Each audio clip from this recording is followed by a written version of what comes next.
Hello बच्चों, let's see out the questions. Question says the electric and magnetic field associated with the EM waves propagating along the positive z-axis can be represented by. So यहाँ पे हमसे बोला जा रहा है कि जो इलेक्ट्रिक और मैग्नेटिक फील्ड है एसोसिएटेड विद ईएम वेव्स यानी कि इलेक्ट्रोमैग्नेटिक वेव्स वो प्रोपगेट कर रही है पॉजिटिव जेड एक्सिस में. सो हम बताना है कि इलेक्ट्रिक फील्ड मैग्नेटिक फील्ड के लिए डायरेक्शन क्या होगी. चलिए स्टार्ट करते हैं हम सॉल्यूशन से. But before of it, sir, let's talk about the key concept which we are going to use here for this question. So यहाँ पर हम simply EM waves का concept use करेंगे यानी कि electromagnetic waves का concept हम use करने वाले हैं. So basically electromagnetic waves में क्या क्या होता है.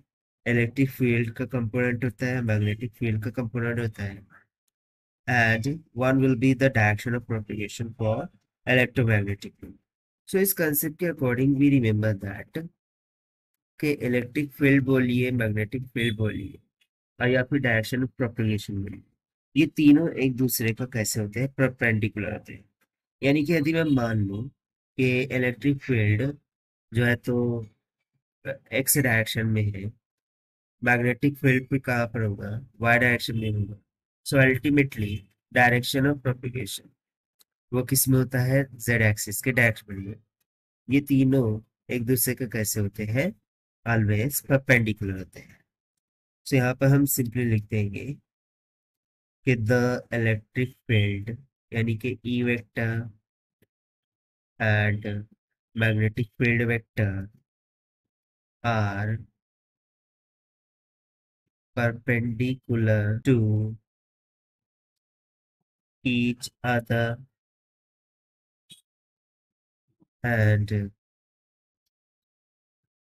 also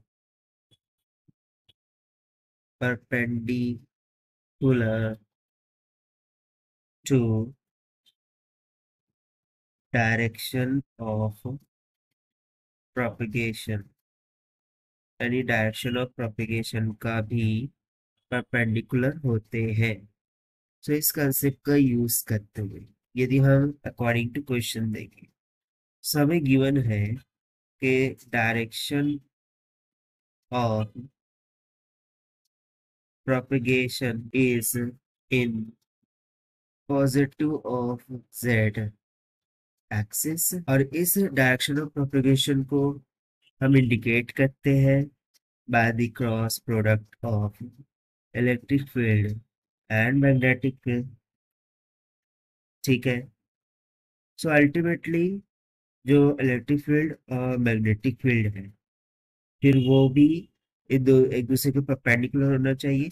यानी कि यदि मैं मानूं कि electric field E is equals to E dot hat I है, यानी कि जो इलेक्ट्रिक फील्ड है वो पॉजिटिव ऑफ एक्स एक्सिस के डायरेक्शन में है और already direction of propagation z में है. So remaining will be the direction for the magnetic field, that is y. So b vector must be equals to b dot hat j, क्योंकि यहाँ पर hat j ये direction of directional vector को indicate करता है for b and hat k is the directional vector for the z. ठीक है. सो ये होना चाहिए. क्यों? क्योंकि देखिए यदि हम क्रॉस वेरीफाई भी करें कि electric field cross magnetic field vector, ये क्या होगा, direction of propagation C vector होगा. सो यदि हम यहाँ पर देखें I cross J, so this will definitely comes out equals to hat of k and hat k is the directional vector of z axis. यानी कि इससे हमें ये समझ में आ रहा है कि इलेक्ट्रिक फील्ड को पॉजिटिव फिक्स डायरेक्शन में होना चाहिए, यानी कि उसका फॉर्मूला कुछ इस तरीके से होना चाहिए. अब मैग्नेटिक फील्ड को वाई डायरेक्शन में यानी कि बी नॉट हैट जे, ताकि डायरेक्शन ऑफ प्रोपगेशन जेड में आ जाए यानी कि हैट के. तो हम सिंपली हम यहाँ पर बोल सकते हैं कि this is going to be the required answer of this question, जो कि हमने यहाँ पर इसको ऐड किया है. So according to this if we try to match with your option, then option A is going to be correct. while if you check the other options, so देखिए hat के हैट आई, ये तो hat J दे देगा, वो भी minus of hat J, so definitely positive of Z axis में नहीं होगा, इसीलिए ऑप्शन बी इज इनकरेक्ट।